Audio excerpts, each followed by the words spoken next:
Hey everyone, welcome to the Way Wednesdays. You like our new graphics? Pretty cool, isn't it, right? Virtual Midrash. Yeah, it's a study through the weekly Torah portions with the Way congregation. Oh, so great to be with you guys. Trying something new, starting it here at 7:30 Mountain Time. I kind of noticed that around 7:30 people started coming in a little bit more. I figured maybe people are still eating dinner or something. So hopefully this works better for everybody. If it doesn't, maybe we'll switch it back. But I think this is going to work better. And as you know, Pastor Gary has needed a long deserved break. I tell you, he's been with me since the beginning of the Way congregation. He's worked tirelessly. I am just so grateful that God brought him to me. But it's time for him to take a break. And so he shared with us a couple weeks ago that he's taking a break. So I have someone who is a great friend of mine. We met years ago in California, and he's been really a mentor. He's been a friend. He's been like a big brother. And I've learned so much. I am incredibly grateful. He's a graduate of Vanguard University there in Southern California. He was an ordained minister for some years with Assemblies of God, no longer, but loves the Word, has really dug deep into the Torah itself and loves to get into it. And he and I love to just kind of chew on the Word. And so I think he's going to be a great fit. So without further ado, here is my good friend, Bob Rico. Hey, Bob, it's great to see you. By the way, you're muted, just so you know. Yeah. Hey, so glad you can be with us. I'm really looking forward to this. I think it's going to be a lot of fun. So yeah, fantastic. Well, guys, tell you what, why don't we just get into the Word? We have a double portion this week. I know it's hard to believe, but we're going to try to get through as much as we can. We probably won't get through all of it, quite frankly, but we'll see what we can do. So let's jump in without any further ado. We are in tribes and stages this week. So, I'm in the wrong passage. There we go. Okay. All right.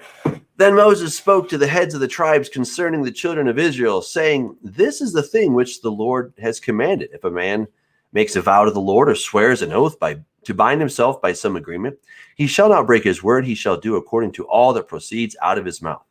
Or if a woman makes a vow to the Lord and binds herself by some agreement while in her father's house in her youth, and her father hears her vow and the agreement by which she has bound herself, and her father holds his peace, then all her vows shall stand, and every agreement with which she has bound herself shall stand.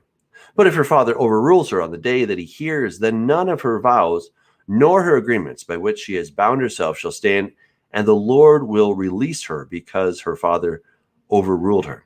If indeed she takes a husband while bound by herself, bound by her vows or by a rash utterance from her lips by which she bound herself, and her husband hears it and makes no response to her on the day that he hears, then her vow shall stand, and her agreements by which she bound herself shall stand. But if her husband overrules her on the day that he hears it, he shall make void her vow which she took and what she uttered with her lips by which she bound herself, and the Lord will release her. Also, any vow of a widow or divorced woman by which she has bound herself shall stand against her, if she vowed in her husband's house or bound herself by an agreement with an oath, and her husband heard it and made no response to her and did not overrule her, then all her vows shall stand, and every agreement by which she bound herself shall stand. But if her husband truly made them void on the day he heard them, then whatever proceeded from her lips concerning her vows or concerning the agreement binding her, it shall not stand. Her husband has made them void, and the Lord will release her. Every vow and every binding oath to afflict her soul, her husband may confirm it, or her husband may make it void. Now, if her husband makes no response whatever to her from day to day, then he confirms all her vows, or the agreements that bind her, he confirms them, because he made no response to her on the day that he heard them. But if he does make them void after she has heard them, then he shall bear her guilt. These are the statutes which the Lord commanded Moses between a man and his wife, and between a father and his daughter in her youth, in her father's house. All right. Well, good stuff there. Bob, you may want to unmute your microphone there. But I'll tell you, there's really interesting stuff that we have going on here. What are your thoughts there, Bob? Well, first of all, it's the constitution of the home. The woman is protected by her family, especially her husband, her father, who later on, when she is married, her husband will be the head of the home. And if he hears what the vow is, and he's not in agreement with that vow for whatever reason, he has the authority to cancel the vow. However, he then now becomes responsible for that vow. That's and right. He then has to work it out. So now what's come on his plate is that he has to do whatever is necessary in terms of negotiating it, discussing it, asking for a release of that vow altogether. It is interesting to me that Yeshua talks about vows, and what he says is, don't make any. He states that in. That's really a great point. That's a very good point. Don't make vows. Yeah, that solves kind of the whole problem, doesn't it? Yeah. Well, if you go to Matthew, it's in Matthew 5. Go to Matthew 5, and it's right there, 5:33 to 37. And he says, again, you have heard that it was said to those of old, right? You shall not swear falsely, but you shall perform your oaths to the Lord. But I say to you, Yeshua is functioning as that prophet that Moses said, someone like me that will come from us, from you, and he will tell us what the Torah is. Essentially, he was saying, I'm just delivering the mail, but the prophet who gave it to me, he's the one that's going to explain it. It came from him. He's going to tell you what happens in those circumstances. And so what he does, he says, swear not. You don't have any reason to swear. You don't have the authority to swear, neither by heaven, for it is God's throne, nor by the earth, for it is his footstool, nor by Jerusalem, for it is the city of the great king.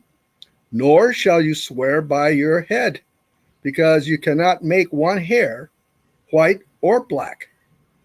But let your yes be yes, and your no, no. For whoever is more than these is from the evil one. So he is saying, rah, rah, rah, rah. It's evil.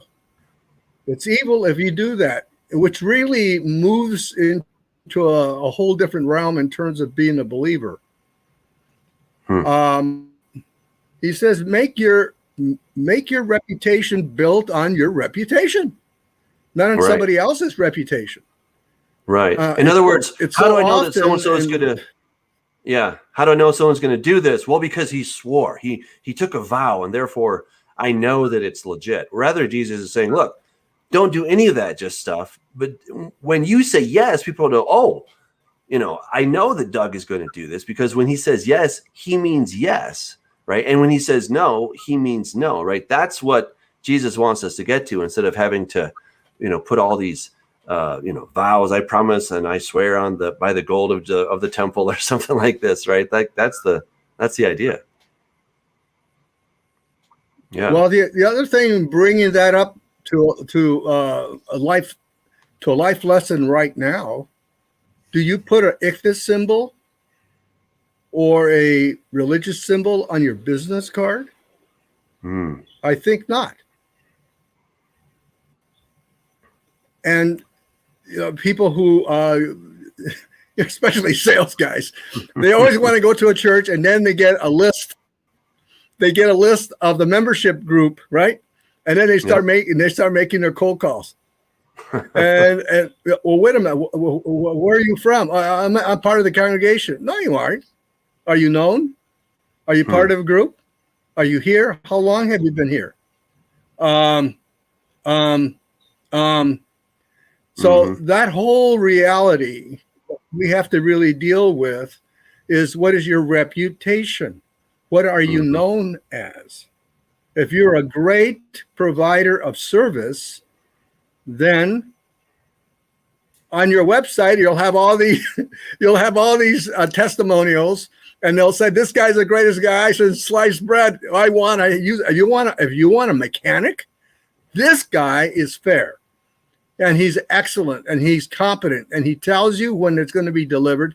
He keeps you abreast of it. His customer service is excellent. Go to him. I go to him. And so that's what Yeshua is saying. In my opinion, let's deal he's saying. Let's deal with this whole thing of, a husband can disavow what his wife says. I mean, I think this is something that in our modern age, quote unquote, this is something that can sometimes be offensive. But, I think that it's really important that we understand that, as you mentioned, Bob, that this is something that really, like it or not, the buck stops with the guy. And I'll tell you, there's been times in, my years of marriage where I'm like, I wish it would stop with my wife. Why do I have to be responsible for this thing? But that's where God's telling me to man up, get over it and do it. And, it says in Peter that if we don't treat our wives with respect and with the care that they deserve, that even our prayers are not heard. That's kind of a bummer, So what I would suggest is that God has built in to these relationships some safeguards. It doesn't mean that the man is to browbeat his wife and he's got the big club and say, do what I say, woman, and that she just has to cower at his feet. That, unfortunately, is something that has been sort of written in by people that are not so fond of the Bible, even people that are not so fond of the Torah. Sometimes in Christian circles, you can hear these ideas that all this stuff is antiquated. But really, these are safeguards. These are a way to protect the women so that really the responsibility before God is with the man, right? And so there's a covering there for the woman. It's actually a really good thing.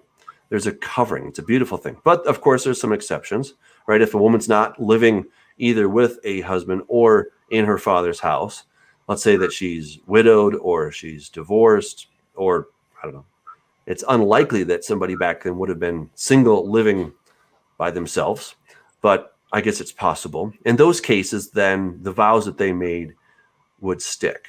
But if they were under the covering, then they had that covering, which was really a wonderful defense in case they made a foolish vow. And I think God was incredibly wise and compassionate to put that in there.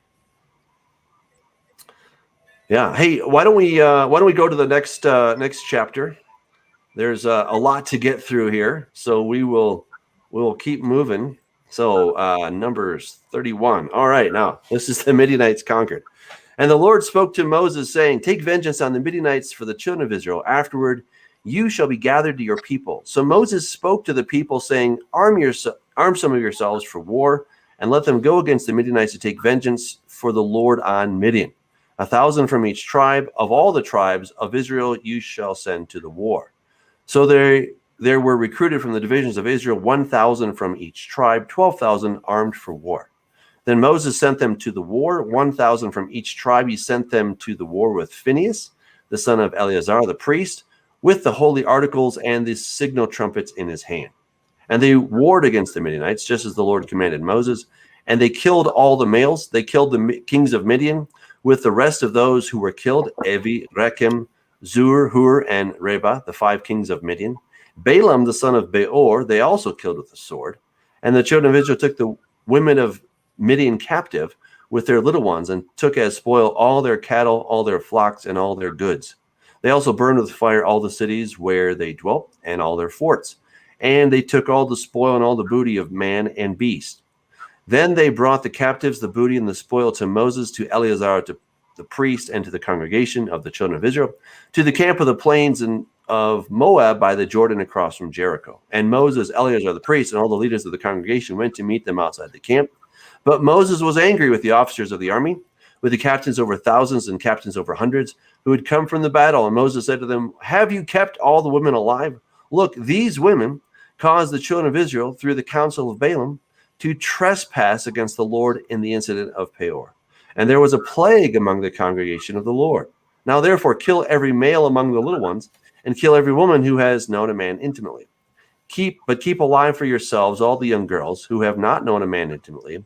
And as for you, remain outside the camp 7 days. Whoever has killed any person, and whoever has touched any slain, purify yourselves and your captives on the 3rd day and on the 7th day. Purify every garment, everything made of leather, everything woven of goat's hair, and everything made of wood. Then Eleazar the priest said to the men of war who had gone to the battle, this is the ordinance of the law which the Lord commanded Moses. Only the gold, the silver, the bronze, the iron, the tin, and the lead, everything that can endure the fire, and it shall be clean, and it shall be purified with the water of purification. But all that cannot endure fire you shall put through water. And you shall wash your clothes on the 7th day and be clean, and afterward you may come into the camp. Now the Lord spoke to Moses, saying, count up the plunder that was taken of man and beast, you and Eleazar the priest and the chief fathers of the congregation, and divide the plunder into 2 parts between those who took part in the war, who went out to battle, and all the congregation, and levy a tribute for the Lord of the men of war who went out to the battle, 1 of every 500 of the persons, the cattle, the donkeys, and the sheep. Take it from their half and give it to Eleazar the priest as a heave offering to the Lord. And from the children of Israel's half, you shall take 1 of every 50 drawn from the persons, the cattle, the donkeys, and the sheep from all the livestock, and give them to the Levites who keep charge of the tabernacle of the Lord. So Moses and Eleazar the priest did as the Lord commanded Moses. The booty remaining from the plunder which the men of war had taken was 675,000 sheep, 72,000 cattle, 61,000 donkeys, and 32,000 persons in all, of women who had not known a man intimately. And the portion of those who had gone out to war, was in number 337,500 sheep, and the Lord's tribute of the sheep was 675. The cattle were 36,000, of which the Lord's tribute was 72. The donkeys were 30,500, of which the Lord's tribute was 61. The persons were 16,000, of which the Lord's tribute was 32 persons. So Moses gave the tribute, which was the Lord's heave offering, to Eleazar the priest, as the Lord commanded Moses, and from the children of Israel's half, which Moses separated from the men who fought. Now the half belonging to the congregation was 337,500 sheep, 36,000 cattle, 30,500 donkeys, 16,000 persons. And from the children of Israel's half, Moses took 1 of every 50, drawn from man and beast, and gave them to the Levites, who kept charge of the tabernacle of the Lord, as the Lord commanded Moses. Then the officers who were over thousands of the army, the captains of thousands and captains of hundreds, came near to Moses. And they said to Moses, your servants have taken account of men of the war, of the men of war who are under our command, and not a man of us is missing. Therefore we have brought an offering for the Lord, what every man found of ornaments of gold, armlets and bracelets and signet rings and earrings and necklaces, to make atonement for ourselves before the Lord. So Moses and Eleazar the priest received the gold from them all the fashion ornaments, and all the gold of the offering that they offered to the Lord from the captains of thousands and captains of hundreds was 16,750 shekels. The men of war had taken spoil, every man for himself. And Moses and Eleazar the priest received the gold from the captains of thousands and of hundreds, and brought it into the tabernacle of meeting as a memorial for the children of Israel before the Lord. Wow. Well, there's a lot in there, of course, but it says, Paul says that as a man sows, that he shall reap. And we saw earlier where Balaam was really quite the scoundrel, right? I mean, God's like, look, you can't curse these people because they're blessed. And he's like, okay, I'm going to try anyway. And of course, he could not, because they were blessed. And so what we discover here is that he had sent in the women to go and to seduce the men. And that is how the hot displeasure of the Lord came upon Israel. And I liken it to opening up the gates of Troy and letting in the Trojan horse, right? The city was impregnable. The Greeks could not take it. But when they received a gift And they're like, oh, wow, this looks really cool. It's all shiny and pretty and nice. We're going to take it in. Then they let the enemy into their camp. And this, I think, is such an incredible principle for us, that as believers, the enemy cannot touch us unless we open the doors through sin and through giving him our authority. And once we do that, then we're in trouble. But if we refrain from doing that, and if we will live righteous and pure lives and not giving him a foothold, then he cannot get us. Now, it's not to say that it's all going to be rosy. It can still be a very trying journey, but you don't want God against you. You always want God on your side, right? That's the bottom line here. And I think there's so much to be gleaned from this passage. What are your thoughts, my friend?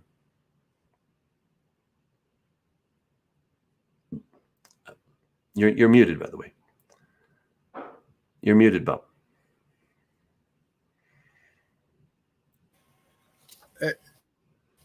The term is leadership.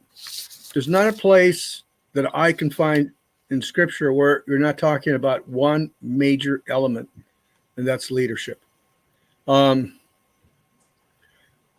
It's a failure of leadership on the part of all the leaders of the tribes.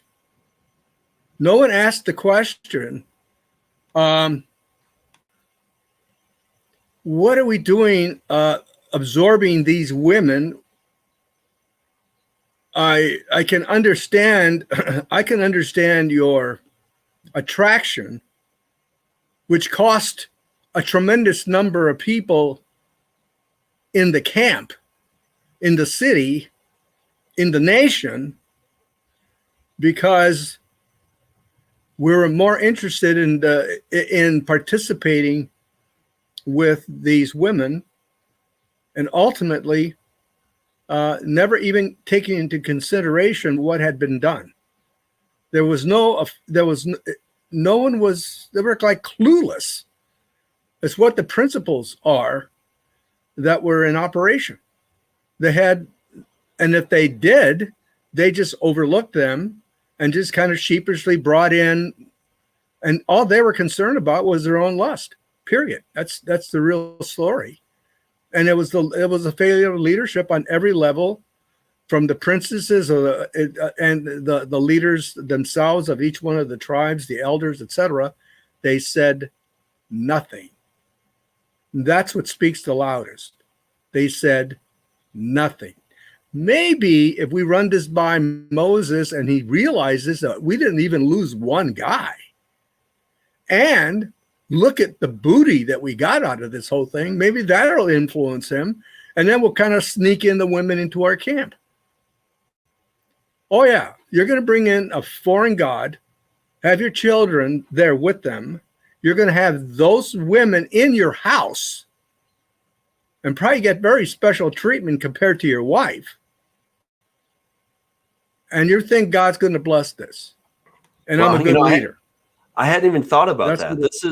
This is Balaam's revenge 2.0, right? I mean, this is where even after he's dead, exactly, Satan is working this whole thing so that he's like, oh, I can still get them in, right? I can still get these women into the camp to mess up the whole thing. Wow, Satan is incredibly insidious. There's no. We don't have to burn. We don't have to burn the pornography. Just bring it in and just leave it on the shelf. It's okay. I mean, it's so insidious. It is so insidious, and everybody expecting God to bless them, and then they're going like, "What? What? We're supposed to do what? Wait a minute. I mean, you just gave away all your authority to the enemy by doing exactly what Balaam was, knowing what you're like. You came out of Egypt, the flesh pots of Egypt. You've been out here as the children of slaves, and you have learned zero. You're going to go into the promised land that I gave your forefather Abraham, because the sin of the Amorites has come to a full period. Now you're going to deal with them. And here you are, and you're telling me, because of my grace, you didn't lose one man, not one man. And then for that, you turn around and hand over to me a bunch of people that are filled with paganism, filled with filth. If anybody does any research on what the sins of Peor was all about, and Baal Peor, they would be disgusted and throw up. And yet you're bringing in that kind of filth into the home, into your family, because you want it. But that was really blatant on that part. And Moses goes completely berserk. He can't believe what is going on there. He can't. You read through the text and he's going crazy. How can you do this? What insight did you have? Did you have any? Don't tell me you didn't lose anybody. Don't tell me about how much you got. The only thing you're trying to hide are the women. That's what you're hiding behind with all these things that you got. And you guys are filthy. You have to go out and do you're going to have to go out there and quarantine for 7 days because of your filth. You're going to go out there and you're going to have to take care of some business and reflect on what you've done. You know, he did the same thing. Who did this to a leader of Israel? Miriam. Everybody was ready to go. And she turns around, opened her mouth, and all the stuff that came out of her.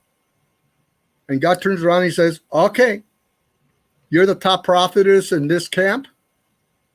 Everybody's packed up and ready to go.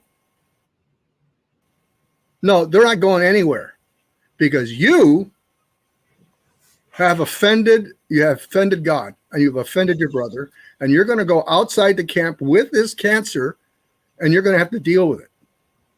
And it's the same thing that happens again. The entire 12,000 men are out there. Everybody's happy that they didn't die. And they're out there and they're all had the same idea. Same one. Wow. Cancer. You're trying to bring cancer into the camp. This is an epidemic that's going on that you failed at as a nation. And you're bringing in the epidemic. You know, sure. I really think makes really a lot of sense. And yeah. Yeah. So what I was going to say then is, pardon? This is incredibly insidious, right? This is so insidious what the enemy does, right? He tries to sneak it in. I think this is a reason that we really need to be on our guard, right? We have to be so careful about how we live our lives, right? Because it seems like we can have this complete victory, but then that heart thing just kind of like, yeah, I'm just going to sneak this one in, right? And I also think what happens in this text is where, you start, like if you don't understand and you don't spend time in this text, you can get the sense that God is just a big killjoy and he's all about killing people and killing innocent people. Yeah. But he's a killer. He's the evil one of the Old Testament. Yep. Yeah.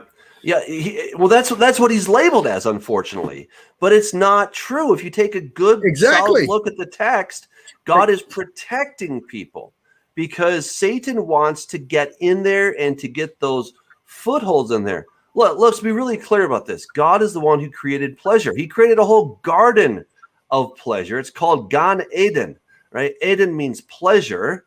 In fact, when he's talking about the daughter of Babylon in Isaiah chapter 47, he says, "You who are given to pleasure." The word there is Adina, which is the same word as Eden.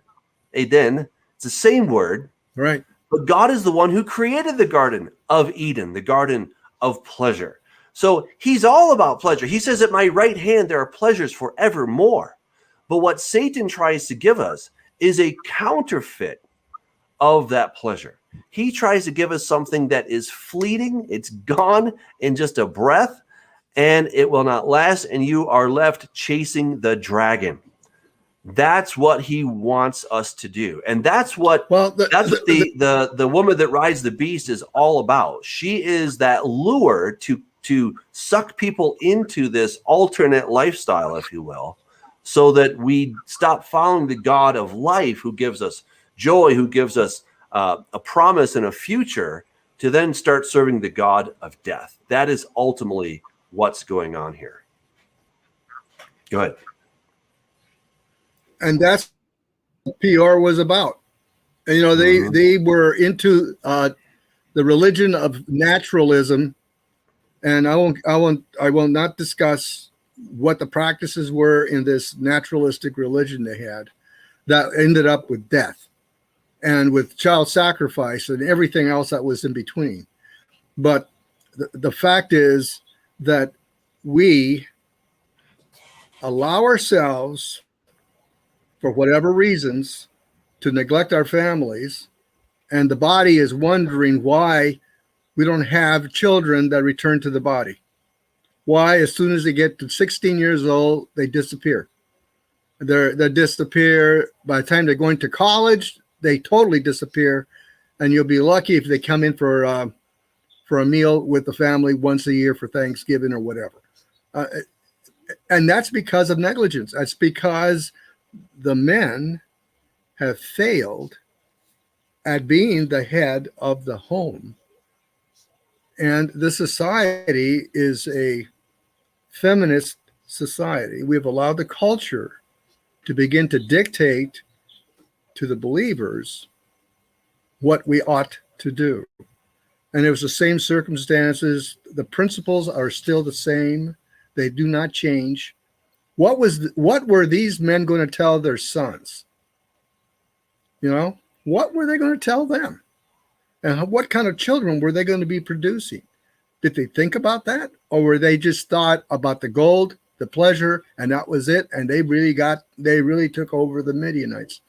It's an interesting story in the Talmud in which it speaks of Ur. It's one of the kings that gets slaughtered. According to the Talmud and in Sota, it speaks of that king was the nephew of Moses. And I mean, in the 40 years that Moses spent with the Midianites and was with Jethro, who was the only one that believed in the true God, one God, and they got along so well. And yet Miriam and Aaron, who left Egypt with them to go to the Midianite camp, as it were, and then what happens is the child of Miriam stays it's just like Moses' wife stayed with the Midianites, didn't come with him. Her son did not follow Miriam. In the end, he ends up like Balaam. He ends up in the middle of a battle in which he loses his life because he decided to be like the Midianites. And so, you know, God doesn't have grandchildren. He has only firstborn. And that's really the challenge for the body today.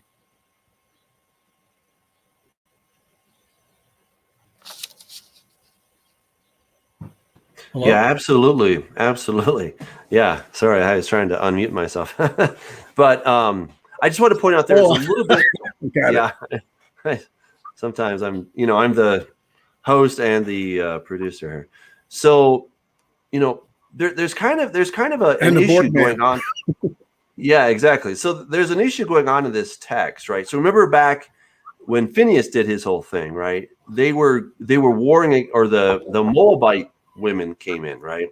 But here in 31, we read about the Midianites, right? So there seems to be some discrepancy in the text, and you know, it's not obvious how to resolve this discussion, but there probably was some interplay between these two places.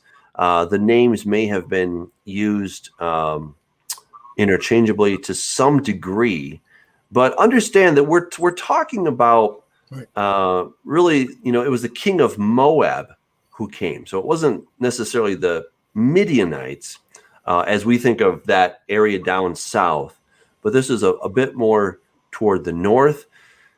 And what's It's interesting north, about this is this whole area. In fact, we're going to get into this in the next chapter.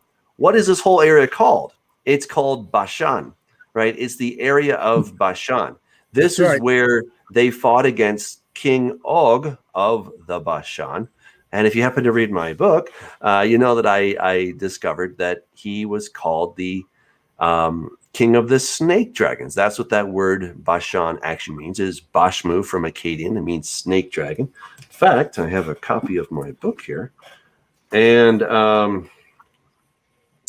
let's see. I know it's on page. Oh, here we go. Okay. So if you guys can see that, I'm trying. Okay. Yeah. So let's see. At the bottom there, this is Gilgal Rephaim right here. And up north, or just a little bit, this thing is about a quarter of a mile long. It's crazy long. No, it's 0.66 miles long. Was it 666? No, I don't know. Maybe. But it's pretty long, right? It's about 2/3 of a mile in length, this whole thing, which is pretty crazy. This is a geoglyph. Okay, what you're looking at is a geoglyph, which is a big writing in the earth, right? And this is Gilgal Rephaim. This is about some 37 miles south of Mount Hermon, smack dab in the middle of Bashan, the land of the snake dragon. And they were going into this land.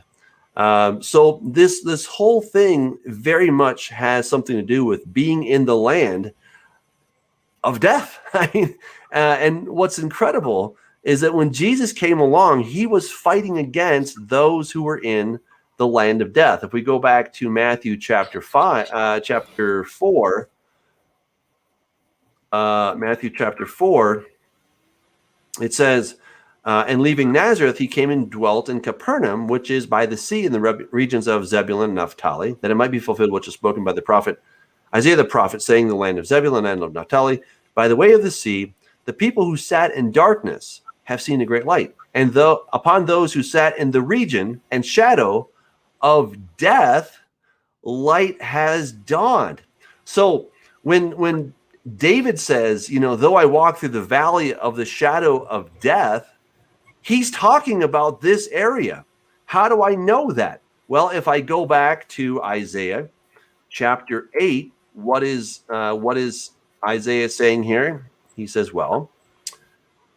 and when they say to you, seek those who are mediums and wizards, who whisper and mutter, should not a people seek their God? Should they seek the dead on behalf of the living? Well, of course, the answer is no. They're going to be, he says that they'll see trouble and darkness, gloom of anguish. They'll be driven into darkness. And then in Isaiah chapter 9, the people who walked in darkness have seen a great light. Those who dwelt in the land of the shadow of death, which is Salmavit in Hebrew, upon them a light has shined. So this whole area up there in the north, that area, the land of Bashan, is generally where these things are happening. So we really shouldn't be surprised that if you're hanging out in Satan's camp, that things are going to happen, right? I mean, he does have, even though God is all powerful, there's no question about that, but he has a location advantage, if you will. This is his home turf, right? And in fact, let's get into the next chapter, Bob, because this really brings it home for us, I think, as we're looking at this text. I'll go ahead and read. Now the children of Reuben and the children of Gad had a very great multitude of livestock, and when they saw the land of Yazer and the land of Gilead, that indeed the region was a place for livestock, then the children of Gad and the children of Reuben came and spoke to Moses, to Eleazar the priest, and to the leaders of the congregation, saying, Atarot, Dibon, Yazer, Nimrah, Heshbon, Eliah, Shebam, Nebo, and Beon, the country which the Lord defeated before the congregation of Israel, is a land for livestock, and your servants have livestock. Therefore they said, if we have found favor in your sight, let this land be given to your servants as a possession. Do not take us over the Jordan. And Moses said to the children of Israel, children of Gad and the children of Reuben, shall your brethren go to war while we sit here? Now, why will you discourage the heart of the children of Israel? One second. The children of Israel, where did I lost my spot there? Okay, from going over into the land which the Lord has given them. Thus your fathers did when I sent them away from Kadesh Barnea to see the land. For when they went up to the land of Eshcol and saw the land, they discouraged the heart of the children of Israel, so that they did not go into the land which the Lord had given them. So the Lord's anger was aroused on that day, and he swore an oath, saying, surely none of the men who came up from Egypt from 20 years old and above shall see the land of which I swore to Abraham, Isaac, and Jacob, because they have not wholly followed me, except Caleb the son of Jephunneh the Kenizzite, and Joshua the son of Nun, for they have wholly followed the Lord. So the Lord's anger was aroused against Israel, and he made them wander in the wilderness 40 years until all the generation that had done evil in the sight of the Lord was gone. And look, you have risen in your father's place, a brood of sinful men, to increase still more the fierce anger of the Lord against Israel. For if you turn away from following him, he will once again leave them in the wilderness, and you will destroy all these people. Then they came near to him and said, we will build sheepfolds here for our livestock and cities for our little ones.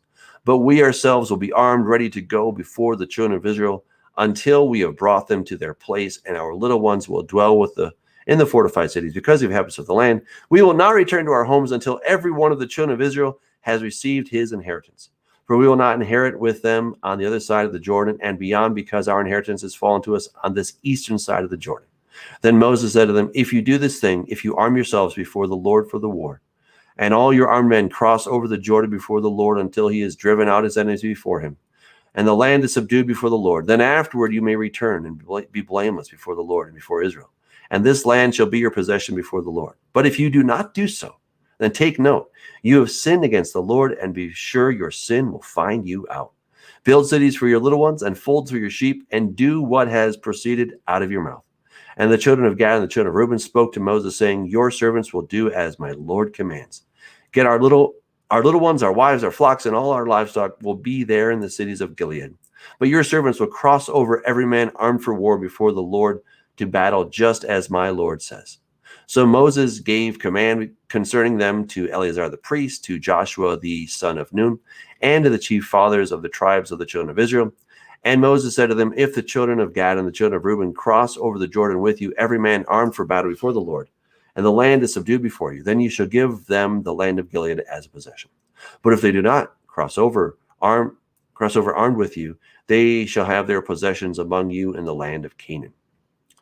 Then the children of Gad and the children of Reuben answered, saying, as the Lord has said to your servants, so we will do. We will cross over armed before the Lord in the land of Canaan, but the possession of our inheritance shall remain with us on this side of the Jordan.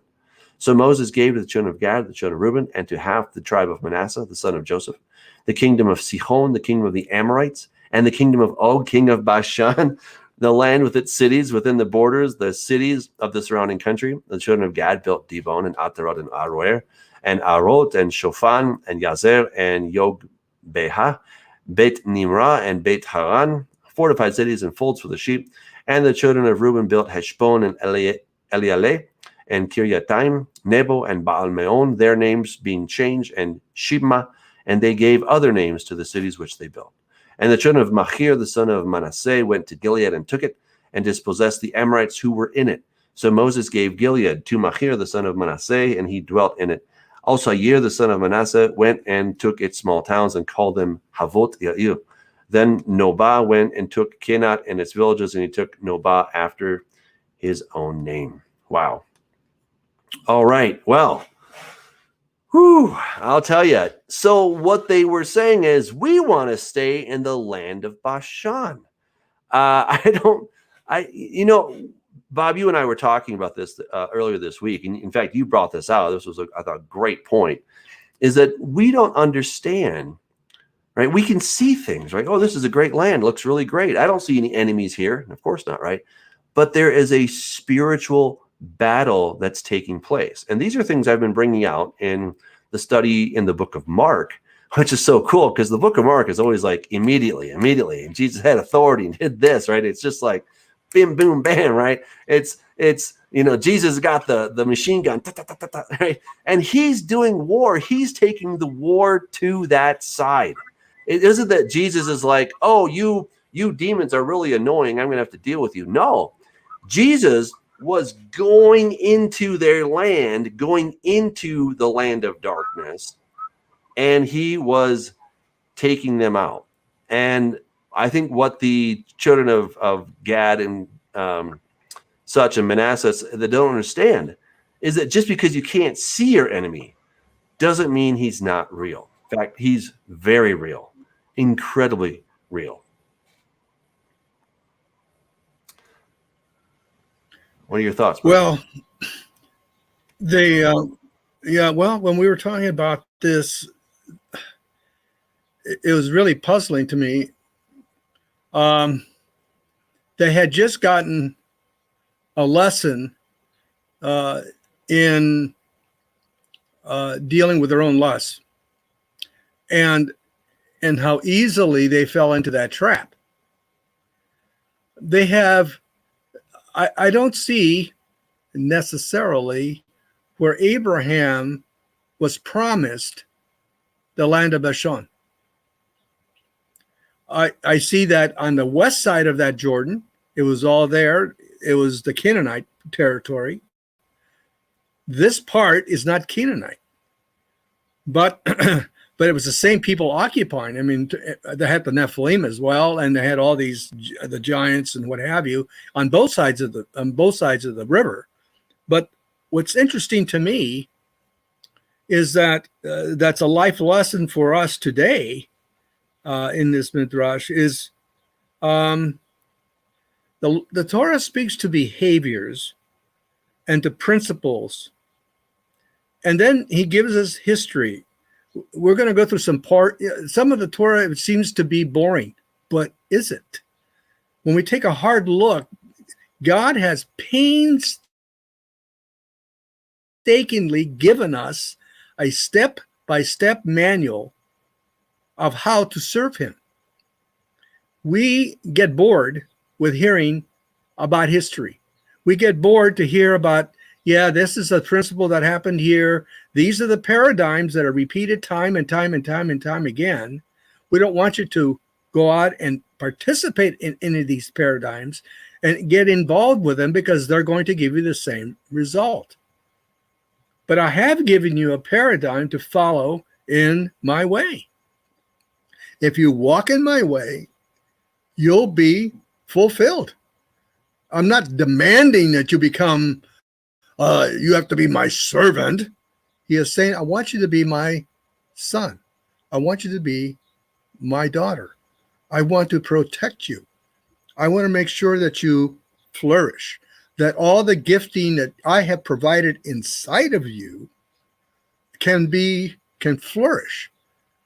And so what happens is that we are so physically minded and so attached to the culture that we blind ourselves to what God is actually saying.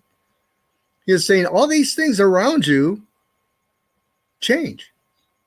All of it. I don't change. If you are going to be a businessman and you come into a territory that where you see all these heads of bleached out cattle on totems all over the land, and the land is known to be death, but it has beautiful pasture land, and I'm a cattleman. I can't let this go by. But what influence are the people in these villages and in these cities going to have on your family? They were willing to leave their children and their wives to go fulfill a vow, to go with Moses and ultimately with Joshua, to go gain the inheritance that was promised by God. The problem is they have difficulty in realizing what God wants them to really experience. Instead, they make a deal. Let's make a deal. And they make a deal. Moses goes along with the deal. I still try to figure out what in the world Moses was thinking. How come he didn't say, do you understand the decisions that you're making on this land? Do you understand who rules this land? Do you have any idea that There's more of the invisible reality than there is of the physical reality that you're dealing with. I really have some real questions about all that. But the reality is that they didn't consider it at all. They just thought about, oh, well, God's going to protect our families while we go out and we fight. And we're going to fight for God. But look at the environment in which you just finished leaving your family vulnerable to. It's very interesting as you move on into the next text. You get 6 cities of refuge. Divide them up. The text tells you there's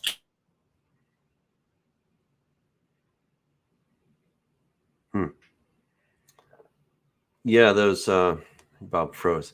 But those 6 cities of refuge that he was going to mention are actually in the land of Bashan, right? So they are specifically for those people who are in that area. Now, there could be other reasons to it, but this really does beg the question, like, wait a second. Why are there so many of those cities of refuge in that particular place? It's pretty huge. In fact, I wanted to take a look at some of these other things. I'm gonna just kind of skip, for the sake of time, I'm gonna skip beyond some of those cities, just so you know. This is chapter 33, and these are all the places. These are the journeys at the command of the Lord, right? So they went to all these different places, right? It's all amazing stuff. And then, of course, Aaron dies, and we see what they move from here to there and then to the other place. And then verse 50, now the Lord spoke to Moses in the plains of Moab by the Jordan across from Jericho, saying, speak to the children of Israel and say to them, when you have crossed the Jordan into the land of Canaan, then you shall drive out the inhabitants of the land before you, destroy all their engraved stones, destroy all their molded images, and demolish all their high places. You shall dispossess the inhabitants of the land and dwell in it, for I have given you the land to possess. And you shall divide the land by lot as an inheritance among your families. To the larger you shall give a larger inheritance, and to the smaller you shall give to the small inheritance. Everyone's inheritance shall be whatever falls to him by lot. You shall inherit according to the tribes of your fathers. But if you do not drive out the inhabitants of the land from before you, then it shall be that those whom you let remain shall be irritants in your eyes and thorns in your sides, and they shall harass you the land where you dwell. Moreover, it shall be that I will do to you as I thought to do to them. Ooh, ouch. This is painful stuff, I'll tell you, because, you know, the reality is that sin is sin. Sometimes we start thinking, well, I'm with God. God and I are like this, right? Well, hopefully that's the case. But if you and sin are like this, then God's over here. And if you continue in those sinful lifestyles, then God himself might be against you. As he just said, if you do this stuff, then I'm going to bring this stuff on you, right? Moreover, it shall be that what I will do to you as I thought to do to them, right? So if you start hanging out with these people and you start making them your allies, right? If you're an ally with God's enemy, then guess what that makes you? God's enemy, right? And this is where we cannot compromise. And sadly, I'll be the first to admit it, we compromise. I'm one of the compromisers, okay? And this is where we have to study the Torah. This is where we have to study God's word. I see somebody in the comments says that, you know, that the whole Jesus nailed to the cross doctrine, yeah, it's messed up. That is a doctrine from the pit of hell. It's from the land of Bashan, if you will, that is getting people to think that God's commandments no longer apply to them. And yet, look what he says. I mean, this is spot on, this whole doctrine that it doesn't apply to me anymore. If you do not drive out the inhabitants of the land from before you, then it shall be that those whom you let remain shall be irritants in your eyes and thorns in your sides, and they shall harass you in the land where you dwell. And then it shall be that I will do to you as I thought to do to them. This is one of Satan's masterpieces, quite frankly. He has so many in the Christian world believing that his commandments, God's commandments, his Torah, his instructions were done away with, that they were nailed to the cross. Oh, it's worse than fingernails on the chalkboard. And for the younger generation, they're like, what are fingernails on a chalkboard? But it's that really nasty, right? That kind of sound. That is, when I hear that from people, that the law was done away with, oh, it drives me bananas. But God is saying, look, if you do like the other nations, then you're going to suffer their fate. And that is still true today. It's still true because God is just as righteous as he always has been. He has not changed one iota. And his grace is just as good and big and wonderful as it has always been. If you think the law was done away with, take a look at Revelation. You'll find a lot of judgments. Take a look at Acts chapter 5, where you have Ananias and Sapphira, where they come in and they tell this little white lie. But guess what? They're dead like that. I mean, that's pretty harsh, don't you think? Right? Because God hasn't changed. He has not changed. He's the same yesterday, today, and forever. And the Torah is just replete with these doctrines. It's wonderful. Wonderful. Well, I'm sorry we lost Bob. We'll get him back next time, I'm sure. I think he had a connection issue. So thank you guys for joining us. It's always wonderful to be with you. I want to let you know that July 17th, we are going to have a Friday night worship. Actually, 16th. Sorry about that. Friday night, the 16th. I got to check my calendar here. In fact, I'm a whole month behind. This is crazy. Yeah. Friday the 16th. So if you guys can make it, of course, it will be in Lakewood, Colorado. So if you don't live in the Denver area, that might be quite a commute. But I hope you'll join us. So again, that's going to be July 16th. July 16th. At the Way Congregation in Lakewood. We're going to have dinner, worship, devotion, and prayer. It's really going to be a time of a lot of worship. We're going to be singing a lot, pouring out our hearts to the Lord. A very, very short message. And then we're going to pray for one another. And of course, we'll have a little dinner there too. So it's going to be a wonderful time. So you guys are all invited to that.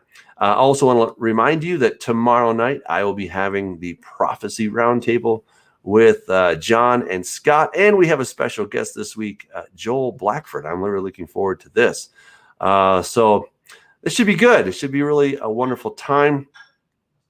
I just want to double check here and make sure in case were there any questions. If you guys ever have questions, put the letter Q in front of it. And then it's really obvious to me that you're asking a question, because sometimes I'm not always so sure if you're asking or just commenting. So thank you for that. And I want to let you guys know that we're rolling out a new app. Pretty excited about that. So it's the app for the Way Congregation. And I think, there we go. Yeah, so you can get it there, or just go to the Apple Store, or you can go to the Google Play Store and put in the Way Congregation, and you can download our app from there. So check that out. It's going to be pretty awesome. And we're launching a new website right away. And we're going to have this cool thing called messaging or chats, right? You guys have heard of this thing, right? And the cool thing about it is, what I'm really excited about is, I believe, and I'm hoping and praying that it's going to help our e-community. That's all of you guys out there, the live streamers, to stay in touch with one another, to pray for each other. Sometimes the requests come to me and they really get bottlenecked because, I'm human and I don't always pass it along to the right person because, hey, sorry.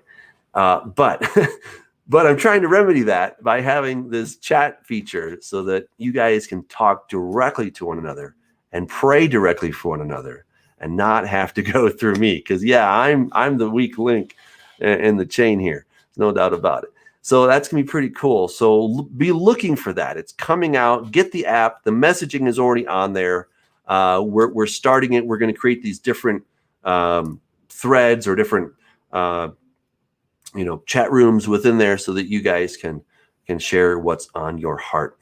There's also a new giving feature. So if you want to give through that, feel free. If you've been giving on Tidely, we're going to be transferring everything to this new platform. It's going to save us money. It should make everything easier. That's the goal. And hopefully we can stay in better touch with one another. So God bless you guys. Till next time, I will see you next week. Take care. God bless.